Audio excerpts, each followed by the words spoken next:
তো এখন আমরা চলে এসেছি 80 ফুট বুদ্ধর যে মূর্তি, সে মূর্তিটি দেখার জন্য অনেক দিন ধরে উপকৃত ছিলাম। আর সামনাসামনি যখন এটিকে দেখছি এতটাই সুন্দর লাগছে, দেখুন জাস্ট।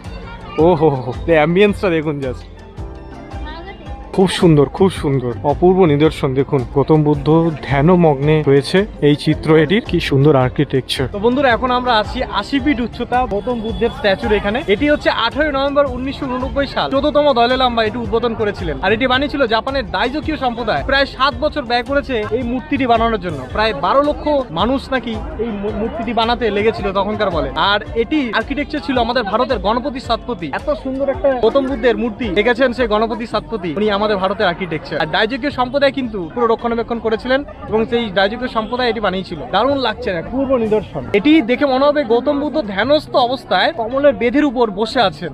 দেখতেই পাচ্ছেন অপূর্ব সৌন্দর্য। কিন্তু চলুন আমরা এবার সামনে থেকে দেখে নিই গৌতম বুদ্ধের শিষ্যরা আছে, শিষ্যদের মূর্তিগুলো